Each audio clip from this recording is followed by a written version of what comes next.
राज्याच्या विविध जिल्ह्यांमध्ये जात असताना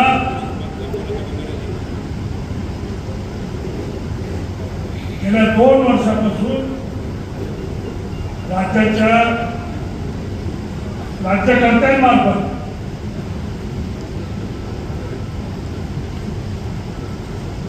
ज्या ज्या काही गोष्टी या ठिकाणी घडतायत त्याचा अवापोह करण्यासाठी, त्याच्या सगळ्या गोष्टी सांगण्यासाठी आज सगळ्यांमध्ये अंतर अतिशय भयानक परिस्थिती. असा कुठलाच वर्ग नाही दादा की तो आज सुखी असेल, समाधानी असेल. माझा शेतकरी बांधव या ठिकाणी कोलमडलाय. आज माझ्या अनेक तरुणांच्या बेरोजगार तरुणांच्या हाताला काम नाही आणि अशा परिस्थितीमध्ये एकीकडे प्रचंड महागाई वाढलेली आहे.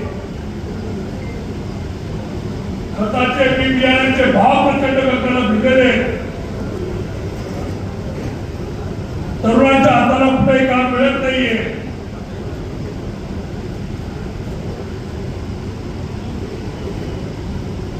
परंतु शासनाच्या पैशाच्या माध्यमातून जाहिरातीवर मोठ्या प्रमाणात त्या ठिकाणी उघडत. याच्या संदर्भात नेते मंडळी या ठिकाणी बोलतीलच.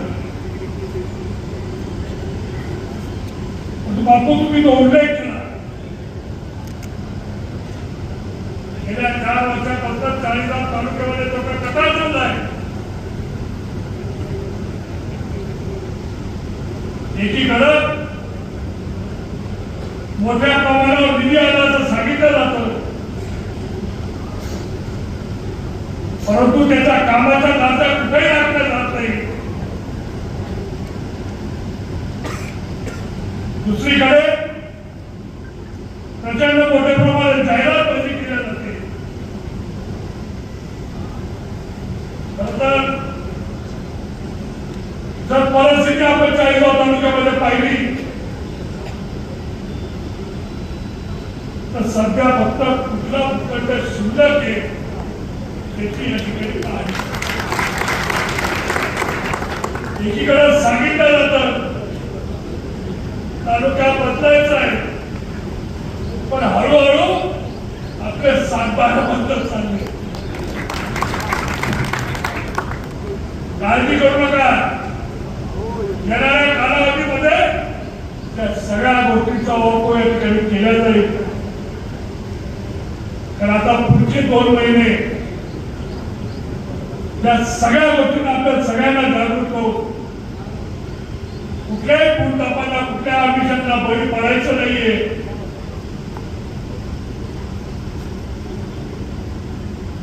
आज संपूर्ण महाराष्ट्रामध्ये आपण बघितलं, लोकसभेमध्ये मोठ्या प्रमाणावर परिवर्तन झालं. तो साहेब आम्ही खऱ्या अर्थाने दरवाजा असे आपली माफी मागतो की कुठंतरी आपण कमी करतो. कदाचित आपण आपली वस्तुस्थिती खरी मांडण्यामध्ये कमी पडू आणि यांनी खोटं रेकॉर्ड केलं आणि आज या जिल्ह्यातलं जी मोहीम सरकार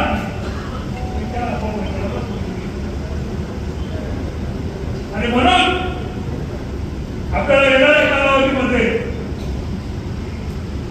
जी काही कमी आपली लोकसभेच्या माध्यमातून राहिलेली आहे ती आपल्याला विधानसभेमध्ये भरून काढायची आहे. एवढंच